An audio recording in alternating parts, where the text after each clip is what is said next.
मुनि अष्टावक्र राजा जनक को समझाते हैं, असंसार सत्वक्वापि न हर्षो न विषादता न शीतल मना नित्यम विदेह इव राजते। संसार मुक्त पुरुष को न तो कभी हर्ष होता है न विषाद, वह शांत मना सदा विदेह की भांति शोभता है। मनुष्य का संसार बाहर नहीं है, उसकी भीतरी वासनाएं, कामनाएं, इच्छाएं, आकांक्षाएं, अपेक्षाएं ही उसका संसार है। इन्हीं से वह बाहरी संसार को देखता है तथा इन्हीं के कारण उसे हर्ष विषाद का अनुभव होता है। यदि यह भीतर का संसार खो जाए तो वह शांत मना होकर विदेह की भांति शोभायमान होता है। ऐसा ज्ञानी ही संसार मुक्त कहलाता है। अष्टावक्र आगे कहते हैं, कुत्रापि न जिहासास्ति आशा वापि न कुत्रचित् आत्मा रामस्य धीरस्य शीतलात् छतरात्मनः। आत्मा में रमण करने वाले और शीतल तथा निर्मल चित्त वाले धीर पुरुष की न कहीं त्याग की इच्छा है न कहीं ग्रहण की आशा है। अज्ञानी धन, पद, स्त्री, पुत्र, यश, मान सम्मान, पद प्रतिष्ठा आदि में रमण करता है। इन्हीं में वह सुख आनंद की अनुभूति करता है, किंतु यह सुख दूसरों से मिलने वाला सुख है, जिसे दूसरे जब चाहें छीन सकते हैं, क्योंकि दूसरों का कोई भरोसा नहीं है। जिस प्रकार व्यक्ति दूसरों से सुख पाना चाहता है, वैसे ही दूसरे उससे सुख पाना चाहते हैं, किंतु देना कोई नहीं चाहता। इसीलिए संघर्ष शुरू होता है, छीना झपटी आरंभ होती है, जिससे दुख व क्लेश ही होता है। दूसरों के द्वारा दिए गए सुख पर आधारित होना ही गुलामी है। व्यक्ति सुख की चाह में उससे बंध जाता है। इसलिए ज्ञानी ऐसे सुख को असत्य एवं बंधन कहते हैं, जो छीना जा सकता है। थोड़े से सुखों के कारण मनुष्य अपने को दूसरों के हाथों बेच दे, इससे अधिक मानवता का क्या अपमान हो सकता है। इसलिए ज्ञानी पुरुष इच्छा मात्र का ही त्याग कर देता है, न त्याग की इच्छा करता है न ग्रहण की इच्छा करता है। वह केवल अपनी आत्मा में रमण करता हुआ निर्मल चित्त वाला होकर शाश्वत सुख का उपभोग करता है। अष्टावक्र आगे कहते हैं, प्रकृत्या शून्य चित्तस्य कुर्वतो अस्य यदृच्छया प्राकृतस्येव धीरस्य न मानो नावमानता। स्वाभाविक रूप से जो शून्य चित्त है और सहज रूप से जो कर्म करता है, उस धीर पुरुष को सामान्य जन की तरह न मान है और न अपमान है। देखो, मान और अपमान की भावना अहंकार के कारण होती है। जिसका अहंकार जितना अधिक होगा, मान अपमान की भावना उसमें उतनी ही तीव्र होगी। छोटे व्यक्तियों में अहंकार तीव्र होता है, इसलिए उनके सामने हर समय मान अपमान का प्रश्न बना रहता है। किंतु जो शून्य चित्त वाला होता है, इसलिए वह सभी कर्म सहज स्वभाव से करता है। उसके कोई भी कार्य मान अपमान की दृष्टि से नहीं होते, क्योंकि वह न प्रशंसा व पुरस्कार का आकांक्षी होता है, न अपमान को प्रभावित होता है। उसके कर्म बच्चों की भांति निर्दोष होते हैं। अष्टावक्र आगे कहते हैं, कृतम देहेन कर्मेदम न मया शुद्ध रूपिणा इति चित्तानुरोधी यह कुर्वन्नपि करोति न। यह कर्म शरीर से किया गया है, मुझ शुद्ध स्वरूप द्वारा नहीं। ऐसी चिंतना का जो अनुगमन करता है, वह कर्म करता हुआ भी नहीं करता है। आत्मज्ञानी भी सभी प्रकार के कर्म करता है, जो अज्ञानी करता है। किंतु अज्ञानी अहंकारी होने के कारण सभी अच्छे बुरे कर्मों का भार अपने ऊपर ले लेता है कि यह मैंने किया है। वह स्वयं को कर्ता मान लेता है, जिससे कर्म के फल का भोक्ता भी बन जाता है। वह फलाकांक्षा के बिना कोई कर्म करना जानता ही नहीं। किंतु ज्ञानी अपने को शरीर एवं मन के पार आत्मा जान लेता है। आत्मा न करता है न भोक्ता। समस्त कर्म शरीर व मन से किए जाते हैं, किंतु वह आत्म स्वरूप होने से सभी कर्मों का साक्षी मात्र रह जाता है कि ये कर्म शरीर द्वारा किए गए हैं, मुझ आत्मा द्वारा नहीं। ऐसा व्यक्ति कर्म करता हुआ भी उनसे अलिप्त रहता है, उनका फल उसे नहीं भोगना पड़ता।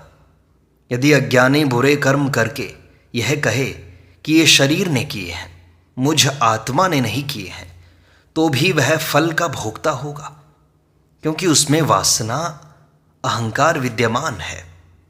इसके विपरीत ज्ञानी से अहंकार एवं वासना के कारण कोई कर्म नहीं होता, इसलिए वह फल का भोगता नहीं होता।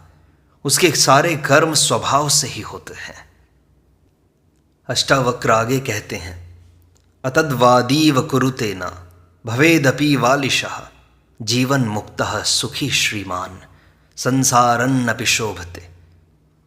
जीवन मुक्त उस सामान्य जन की तरह कर्म करता है जो कहता कुछ और है और करता कुछ और है, तो वह मूढ़ नहीं होता और वह सुखी श्रीमान संसार में रहकर भी शोभायमान होता है। अष्टावक्र कहना चाहते हैं कि ज्ञानी की पहचान ज्ञान से होती है, कर्म से नहीं। मुक्ति भी ज्ञान से ही होती है। कर्म करके कोई मुक्त नहीं हो सकता, क्योंकि कर्म करते हुए लोग स्वयं को कर्ता मान लेते हैं। सभी कर्मों का आधार शरीर, मन एवं अहंकार है, जिनके रहते समस्त कर्म बंधन ही हैं। किंतु ज्ञानी आत्मा में जीता है, जिससे उसके समस्त कर्म नाटकवत तथा स्वभाव से होते हैं, वह उनमें लिप्त नहीं होता। इसलिए ज्ञानी की पहचान उसके वचनों से होती है कि वह क्या कहता है। उसके वचन ही सत्य होते हैं, किंतु उसके कर्म उनसे भिन्न भी हो सकते हैं। ज्ञानी सामान्य जन की ही भांति खाता पीता है, व्यवहार करता है, किंतु अंदर से वह असामान्य है। इसके विपरीत अज्ञानी असामान्य कार्य करता है, पर वह सामान्य ही रहता है। गिद्ध बहुत ऊंचा उड़ता है, किंतु उसकी निगाह मुर्दे पर ही होती है। बगुला भी एक टांग पर खड़ा होकर बड़ी तपस्या करता है, किंतु निगाह उसकी मछली पर ही होती है। इसी प्रकार अज्ञानी के कर्म उच्च होते हुए भी दृष्टि क्षुद्र वासनाओं पर ही रहती है। इसलिए अष्टावक्र कहते हैं कि ज्ञानी और अज्ञानी के कहने और करने में अंतर होता है। ज्ञानी विवेक में जीता है, सत्य में जीता है, सृष्टि के एकात्म भाव में जीता है, एवं सामान्य जन अहंकार एवं वासना में क्षुद्र स्वार्थों में जीते हैं। यही भीतरी अंतर होता है। अज्ञानी के कर्म मूढ़तापूर्ण होते हैं, ज्ञानी मूढ़ नहीं होता, इसलिए वह संसार में रहकर भी सुखपूर्वक जीता है, शोभायमान होता है। अज्ञानी भी संसार में रहता है, किंतु दुखी रहता है। ज्ञानी की पहचान ज्ञान से होती है, कर्म से नहीं। अज्ञानी को कर्म से पहचाना जाता है, क्योंकि वह कर्म में ही जीता है, ज्ञान में नहीं। ज्ञानी ज्ञान में जीता है, कर्म में नहीं। अष्टावक्र आगे कहते हैं, नाना विचार सुश्रांतो धीरो विश्रांतिमागतः न कल्पते न जानाति न शृणोति न पश्यति। जो धीर पुरुष अनेक प्रकार के विचारों से थक कर शांति को उपलब्ध होता है, वह न कल्पना करता है, न जानता है, न सुनता है, न देखता है। अज्ञानी संसार के भोगों को भोगता है। जब वह शरीर और इंद्रियों के भोगों से तृप्त हो जाता है, तब उसे उसमें सार नहीं दिखाई देता। जब उसे उनमें रस नहीं आता, तब सन्यास का जन्म होता है। सन्यास संसार के अनुभवों का सार, निचोड़ है, उसकी निष्पत्ति है। ऐसा सन्यास ही वास्तविक है। संसार के अनुभवों को प्राप्त किए बिना जो सन्यास लेता है वह थोपा हुआ है, कच्चा है, कभी भी डगमगा सकता है। सन्यास लिया नहीं जाता, घटता है। यह कार्य नहीं है, अनुभूति है। उत्कृष्ट जीवन की ओर बढ़ा हुआ एक कदम है। ऐसा सन्यासी ही आत्मज्ञान का अधिकारी है एवं वही शांति को प्राप्त होता है। इसी प्रकार बुद्धिजीवी अनेक प्रकार के विचारों में उलझा रहता है। वह संसार, कर्म, भोग, अध्यात्म, ईश्वर, परमात्मा, आत्मा इत्यादि अनेक विषयों का अध्ययन, चिंतन एवं मनन करता है। अनेक शास्त्र पढ़ता है, सत्संग करता है, ज्ञान गोष्ठियां करता है, सिद्ध महात्माओं के पास जाकर विचार विमर्श करता है, किंतु इनसे उसे शांति नहीं मिलती। वह इन विचारों में अधिक से अधिक उलझता जाता है। उनसे उसे सत्य प्राप्त नहीं होता, क्योंकि सत्य एक ही है, असत्य अनेक होते हैं। हर व्यक्ति के अपने अपने असत्य हैं। असत्य सब निजी हैं, व्यक्तिगत हैं। सत्य सबका एक ही है। यह किसी की बपोती नहीं है, न इसका कोई दावेदार है। इसलिए सत्य के संप्रदाय नहीं बनते। सभी संप्रदाय असत्य के ही हैं। संप्रदायों का आधार ही असत्य, दावेदारी, अहंकार, संकीर्णता, स्वार्थ है। जहाँ संप्रदाय है वहाँ सत्य नहीं है। संप्रदायों में सत्य नहीं होता। जहाँ सत्य है वहाँ संप्रदाय नहीं होते। इसलिए अष्टावक्र का संप्रदाय नहीं बन सका। सत्य 24 कैरेट का स्वर्ण है, तो संप्रदायों में यह स्वर्ण 18 कैरेट ही रह जाता है। आजकल के संप्रदाय तो 14 कैरेट वाले हैं। इतनी मिलावट हो गई है। भेद मात्र असत्य है, अभेद ही सत्य है। सभी विचारक, चिंतक इस संपूर्ण रहस्य को विचारों से समझना चाहते हैं, किंतु इनसे उसे ज्ञान उपलब्ध नहीं होता एवं आत्मज्ञान के बिना शांति नहीं मिलती। इसलिए अष्टावक्र कहते हैं, जो इन विचारों से थक कर जो शांति को उपलब्ध होता है वही विचारों से मुक्त हो सकता है एवं उसी को आत्मज्ञान का फल मिलता है। यह मूढ़ को भी उपलब्ध नहीं होता, जिसने कभी कोई विचार किया ही नहीं। इसलिए जिसने संसार को भोगा है तथा जो चिंतन की पराकाष्ठा पर पहुंचा है, उसी को आत्मज्ञान का फल मिलता है। जिसने संसार को जाना ही नहीं, वह परमात्मा को क्या जान सकेगा। जो संसार को दुख समझकर सदा रोता रहा है, वह परमात्मा को पाकर कैसे आनंदित हो सकेगा। उसकी आदत तो रोने की ही है, इसलिए वहाँ भी रोएगा ही। ज्ञानी पुरुष पूर्ण शांति का अनुभव करते हैं। वे एक आत्मा में स्थित हो जाने से अन्य की न कल्पना करते हैं, न जानते हैं, न सुनते हैं, न देखते हैं। सर्वत्र उसी आत्मा को ही जानते हैं।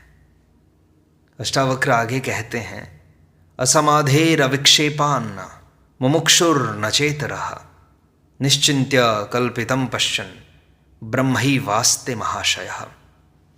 महाशय पुरुष विक्षेप रहित और समाधि रहित होने के कारण न मुमुक्षु है न गैर मुमुक्षु होता है।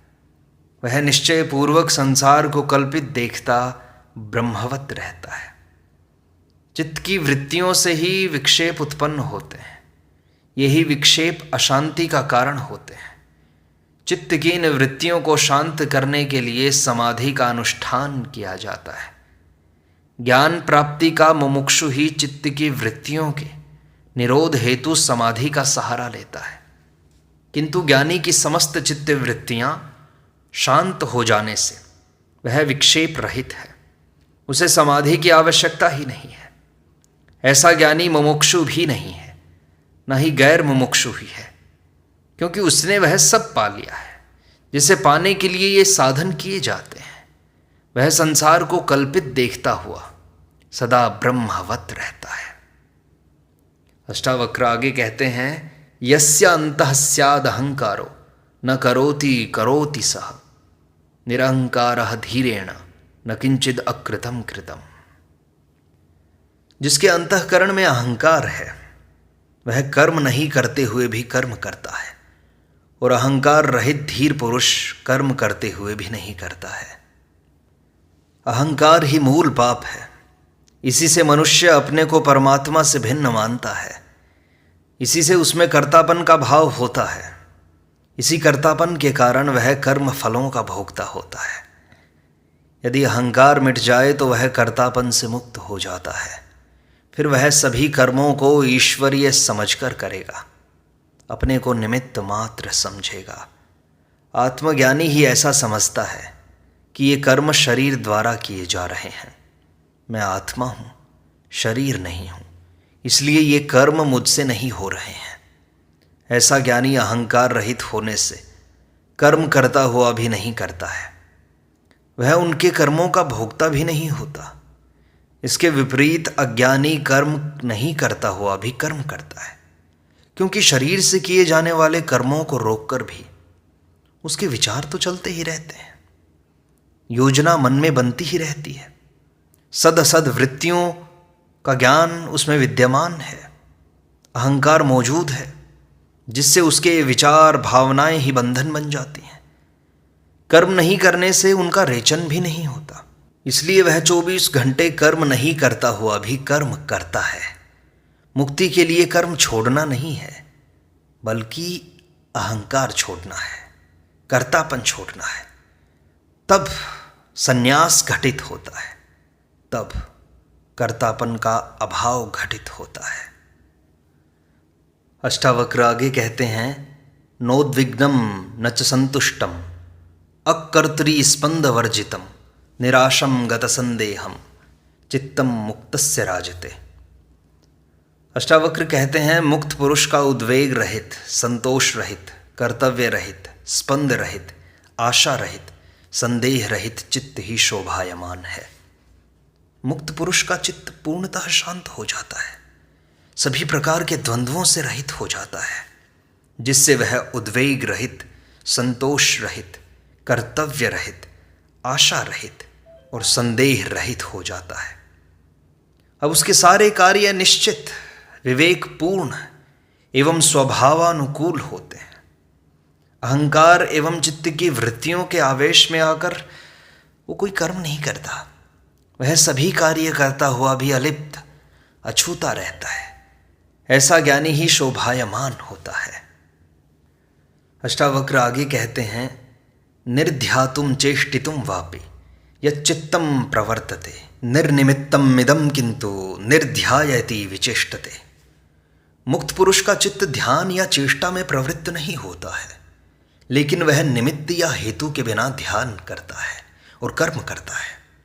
करने का भाव मात्र अहंकार है। अहंकार ही पहले उद्देश्य निश्चित करता है, फिर कर्म में प्रवृत्त होता है। अहंकार निरुद्देश्य कर्म कर ही नहीं सकता कभी भी, इसे जानते रहिएगा। उसे फल चाहिए जिससे उसकी वासना की तृप्ति हो सके। बिना फल की आकांक्षा के किया गया कर्म वह निरर्थक मानता है। उसका उसके लिए कोई मूल्य नहीं है।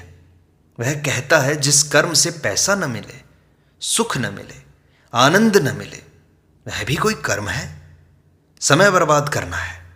वह जीवन का मूल्य ही पैसे में, मान सम्मान, प्रतिष्ठा में आंकता है। यह मिल गया तो जीवन धन्य हो गया।